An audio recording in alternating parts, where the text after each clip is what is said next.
Are Labour's tree clearing laws putting homes and lives at risk? Let's have a look. Hello everyone, welcome to this episode of Heiser Says. When Labour got into power here in Queensland, they made changes to tree clearing laws for farmers. We've now had a bushfire season begin and a string of bushfires up and down Queensland. And these are some images from last week, or a week or two ago, that show just the devastation these fires have. If we look here at the current bushfire map, there's no emergency warnings or watch and act, it's just information at the moment. So it's looking a lot better. I think up here near Cairns they had 6 vehicles. Yep, going to this one. Last update was at 9:40, so 14 minutes ago. So you can see here that hopefully it's calming down a little bit. But I want to talk about the outcry from farmers and a recent case with regards to land clearing. Now, when you have property, rural property, and you've got a forest, you want to create a firebreak. That's a gap in the vegetation so the fire can get contained and not continue to spread. They're common everywhere. The forests, or subtropical forests, so eucalyptus forests, they need fire to reinvigorate, to grow again, to get new life coming, to get rid of the rubbish on the ground. And Aboriginals have been burning, controlled burning, forever. So it's something that needs to be done. But these fire breaks are there to protect people, to protect property, and there's a few issues with them. So farmers are demanding a far-reaching commission of inquiry into the state's week-long destructive infernos and are blaming the Palaszczuk government's green-inspired land-clearing laws of exacerbating the bushfires. So we have a Green Party here in Australia, and we have a Green Party in Queensland that threatens some of the seats for Labor state members. So naturally they brought in these environmental protection laws. Now it all sounds good. It all sounds good, but the problem is people don't see the bigger picture. They don't understand the consequences of what they're voting for. So you're getting people in inner city Brisbane making decisions that can risk people's lives in remote Queensland. They can risk property in remote Queensland. It's that simple. But no, people don't see it like that. They want to sip their little latte in the inner city cafe and be happy that they did the right thing. And now we're seeing the outcome. As the devastating damage bill and emotional toll unfold, peak farming group AgForce and individual farmers have accused the government's confusing and constantly changing Vegetation Management Act from allowing them to protect their land from fire. See, I've got experience with acts and the changing complexity of it and the frustration of working with them. And following this, we'll read an article where a farmer was pretty much, he has to pay $1 million because he didn't clear correctly, and he got all these different directions. So Northern Australian Minister Matt Canavan told the Courier Mail last night that a judicial inquiry, just like the Queensland Floods Commission of Inquiry in 2011, was needed to get to the bottom of whether Labor's laws contributed to central Queensland's shocking fires. AgForce Greg Leach backed the call. Well, yeah, no, I think that is necessary, because the problem is governments make legislation, they don't understand the consequences, they're just thinking of their votes. It has also emerged Scott Morrison has offered the state government use of the Australian Defence Force to help in the recovery, but it has refused. I hope that's done because it isn't needed, but I can assure you that the firefighters would be bloody exhausted. They are true heroes saving people and lives in this type of situation. In a letter to Premier Anastasia Palaszczuk, Capricornia MP Michelle Laundrie, MP for Flynn, Cantor Doyle, and Dawson MP George Christensen said there were 300 soldiers from 7th Brigade and 75 from 3rd Brigade on standby ready to help. Why didn't you take them? Why didn't you take them? I'm sure you could deploy them. It's insane. I guess they have reasons. We don't know all the facts. Maybe they were embarrassed to be getting help from a coalition government. It couldn't be like that. Do you think it could? Let me know in the comments if they'd be this petty. And Queensland Senator James McGrath moved in the Senate yesterday a motion that recognised that the Queensland government's laws prevented landholders from properly protecting their property from bushfires. It was tied, which means it was defeated. I wonder if that motion, if it had passed, would have had legal implications. Maybe the farmers then could get more reparations, or they could sue the government. Wouldn't that be good? Labour did not support it, and One Nation Senator Pauline Hanson did not turn up for the vote. Oh, come on, Pauline. That's a shame. Would have been good to represent the regional Queenslanders that I'm sure you've got a strong base in. Farmers have taken to social media blaming the government's laws for making it hard to get rid of growth, which creates more fuel for bushfires. Yeah, it's that simple. Dr. Leach, AgForce Queensland Senior Policy Advisor, said the Palaszczuk government's amendments to vegetation management laws had made conditions worse on the ground for landholders. So it's more red tape, more government bureaucratic BS, which is having a physical impact on what these people can do to protect their homes and their family. Okay, you can't argue with me that this isn't an example right here. It just shows you, though, government gets involved in anything. It's just insane. Dr. Leach said the Vegetation Management Act, introduced by Labor 20 years ago, had been amended more than 40 times. 40 times. That's twice a year. I get a building code every year, every other year, and I've got to keep up to date with it, and that's frustrating. But 40 times. How the hell can farmers be expected to keep up with that? Ms. Palaszczuk had previously rejected accusations her government's vegetation management laws were in any way responsible. Of course she did. Of course she did. But she would have no idea. She's a teacher. She's an ex-teacher. How would she know? How would any of them know? So, QFES Commissioner Catherine Carroll said on Sunday the legislation had not changed the way fire risk was being managed. Fire and Emergency Services Minister Craig Crawford told the Courier Mail earlier this year that landholders could still undertake hazard reduction burning by obtaining permits from the Rural Fire Service as it is allowed under the Fire and Emergency Service Act in 1990. You need to get a permit to do it. Why? Why do you need a permit? Maybe you need to inform them that you're doing it so they can put strategies in place if it goes out of control. We'll see. So, Senator Canavan said when he spent 3 days with people ravaged by fire last week, they were furious about Queensland government's restrictions on backburning and land clearing. Yeah, they've made it too complicated. You've made 40 changes in 20 years, 2 changes every year, and then you're telling them to deal with this other department. I've had to deal with all these departments as an architect, trying to just do a refurbishment on a shopping centre and dealing with all these different government bodies just to get a little letter saying, yeah, I can do what I can do anyway. It is insane. It is just utterly insane. People should have the right to protect themselves and their property through appropriate land management, he said. Yes, I like this guy. Yep, that makes complete sense. The Queensland government needs to listen to those with real knowledge on the ground. So we have a look here. Here's counting the cost of destruction. 15 homes have been found to be damaged, 12 of them severely. $120,000 has so far been raised for the fire recovery effort. That's not much. Wow. But that's good. That's good. Mrs. Palaszczuk released a statement yesterday afternoon revealing QRA had assessed more than 450 properties and found 15 homes, and more than 60 sheds and other structures were damaged along with burnt vehicles and farm machinery. Looks like there's no loss of life. So, okay, farmers are bitching, people are losing their homes, they can't protect themselves. Let's have a look at this example. Now, this is from, what is it, Beef Industry Today, or beefcentral.com. I'll put a link in the description. It's not a news website I would regularly go to, but this landholder, Queensland landholder, was hit with a record $1 million penalty for making his fire breaks too wide. And this is from March, so it's a bit old. But considering that we've now had all these bushfires, and he made his fire breaks too wide, I think it's important to get a bit of understanding over what he's gone through. Let me just center that there. So, how wide can a fire break be in Queensland? Getting the answer wrong despite receiving conflicting advice from several different Queensland government staff has just resulted in a Queensland landowner being forced to pay $999,780 in fines and court costs.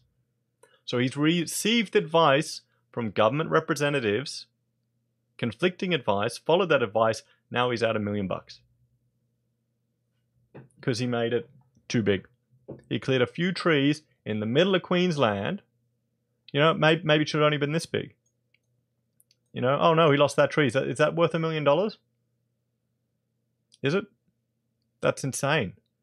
There's no way those amount of trees could be worth that much. It would have no impact on the animals in the area. You know, making it this big to this big, it would be tiny. But it may be enough to save half the forest. The animals are going to die if there's a bushfire. So it seems ludicrous. It's like they were sending a message. The figure, a record since Queensland Vegetation Management Act came into effect in 1999, incorporates a $276,000 fine and an order to pay the government $723,000 in costs. Now just think about that. All of the government employees that were engaged for this were probably already on staff. They maybe had to get a law firm, but I guarantee you they've got government lawyers. So should a government actually be able to recover costs anyway? And this fine, how did they justify that? It's probably penalty units in the Act that don't relate to the actual real costs. Because, you know, is that a crime? Sure, we need to protect our natural resources, but he is not going to be making any money off this land. It's not like he can be planting, you know, marijuana crops here or cotton crops or anything here. It has to be kept clear, and he has to go through it and maintain it. So he's got a cost to protect, you know, the surrounding bush to maintain this. He's taking on a responsibility, and because he made it a little bit too big for wrong advice, this is getting me angry. In the wake of the severe punishment, which has left the landowner devastated, I bet it has, according to his legal team, landowners seeking to undertake future clearing works in areas containing native vegetation, even for a firebreak fence line or road, are being urged to urgently seek legal advice before starting. That's what you need now. You need to get a bloody permit to build a firebreak. You need to get legal advice. Not even that. You can't even ring up the government and get advice from them because it still costs this guy $1 million. So, Michael Vincent Barker of Chess Park, Edsvold, was this week found guilty in the Brisbane Magistrate Court of unauthorised clearing of 367.5 hectares of native vegetation. Mr. Barker was found guilty of 39 charges under the Vegetation Management Act and 7 charges under the Forestry Act relating to the width of clearing associated with fire breaks, fence lines and access tracks on his property, and also failing to comply with the self-assessable code for native forest practice. So it's not like they will go out there and help you do it. They won't tell you you have to do it exactly like this. They will. It's not like you have to submit plans for the government to approve and stamp. Maybe they need to. Maybe because this is so confusing and they make it so complicated, the government needs to take responsibility and start assessing the plans, stamping it and approving it, and taking on all the costs of this, because this is insane. Magistrate Elizabeth Hall of the Brisbane Magistrate Court fined Mr. Baker $276,000 for the 46 offences under the Vegetation and Forestry Act. She also ordered restitution for loss of forestry products of $17,000. Okay, sure. In addition, she ordered Mr. Baker to pay $165,000 and $541,000 of costs incurred by the department in investigating and prosecuting him. I wonder, probably they could have gone and done an assessment, a drawing, $15,000 at that. You know, this is insane. The total cost incurred by the Queensland government in pursuing this prosecution, as disclosed to the court, was $2.2 million. $2.2 million. If they had, instead of spending this money to investigate this one guy who made things a little bit wider, they put that money in a pool and said, okay, we've got a unit here, the firebreak design unit, and they will go and manage and give you a free design for your firebreaks on your property. Government approved, stamped. 2 people could probably do it, 3. But no, rather they'd want to have a punitive system in place. I feel real sorry for this guy. Mr. Baker's lawyer told Tom Marlin from the Marlin Law Roma said, Mr. Baker has previously filed an appeal to the district court based on Magistrates Hall's decision and will appeal the cost and sentencing imposed as part of these appeal proceedings. Mr. Marlin had previously indicated that before Mr. Baker commenced the clearing in question, he contacted 32 different government employees seeking advice on the acceptable width of fire breaks. So he wasn't negligent. You could argue that it is reasonable if he showed this effort and got this advice. He said he received conflicting advice ranging from 1.5 meters wide to 1.5 times the height of the tallest tree. The Vegetation Management Act provided an exemption for clearing remnant vegetation if the clearing was to establish a fire break, and provided the break was no more than 20 meters wide or 1.5 times the height of the nearest vegetation. The Act also allowed for the clearing necessary to remove or reduce the imminent risk that the vegetation poses of serious personal injury or damage to infrastructure. That all sounds very reasonable. Mr. Baker was motivated to construct effective fire breaks because his 9,242 hectare property, Chess Park, was almost totally burned out by bushfire soon after he bought it in May of 2011. The fire caused $300,000 worth of damage to property and infrastructure. After that event, Mr. Baker was determined to construct fire breaks to protect his family.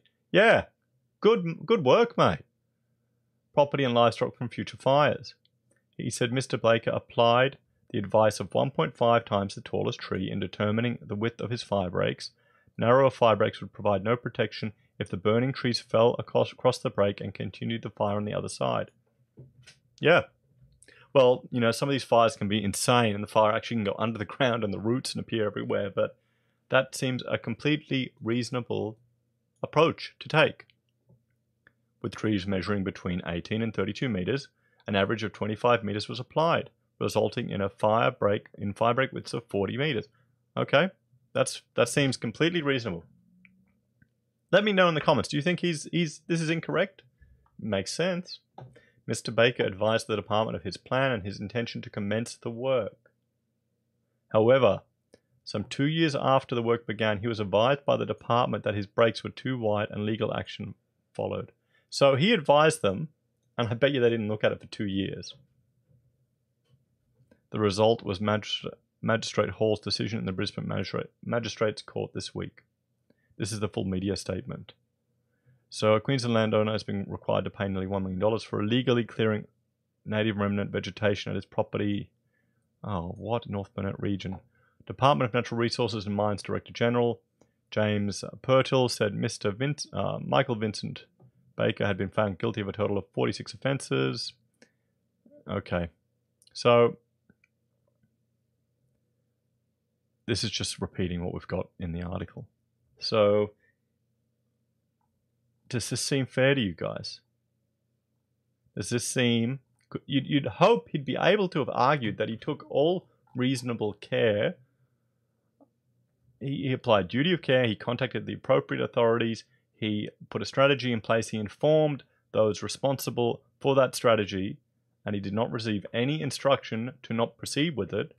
He was concerned with the safety of his family and his property, and he was clearing some vegetation. It seems like a open and shut case. $1 million in fines, even $250,000 in fines seems insane. I would be happy if he just copped the 17 grand. Going, you've reduced this amount here, you're required to leave this portion to regrow or replant, put a few trees in there, let it regrow over time, only maintain this area. So if you're saying, okay, it has to be this wide, please ensure this clearance is maintained. You'll find 17 grand for loss of wood products, and this area here has to be maintained. Has to grow. You know, rather than $1 million. Rather than the government spending $2.2 million investigating this. How the hell does it cost $2.2 million when they had to go? Hang on, do I have the... I lost the Google Earth, but it's not that far in Queensland. It's not that remote. It's like a $70 flight to Rockhampton. You know, and you hire a car. I've worked in regional Queensland for some projects from the city. It doesn't take that long. You know, guys, let me know what you think in the comments. It seems like we do need an investigation into this, because if this is happening, it seems ludicrous. It really does. And people are just getting too insane about these type of things. From, you know, maybe we do need just cut Queensland in half, and you need a regional Queensland, a far north Queensland, and just keep Brisbane, Sunshine Coast, Gold Coast as its own little state, and everything else can go by itself, because you've got city people making decisions on these type of things, implementing legislation, policy. I'm just disgusted that the government comes back 2 years later and fines him for this type of stuff. I don't know. Let me know what you think in the comments, guys. Please like, share, and subscribe. This month I'm trying to get a video out every day, so you get for a variety of long ones and short ones, depending on what I've got to do. Some backed up, some not. But thank you all for joining me, and I will see you all again next time. Bye for now.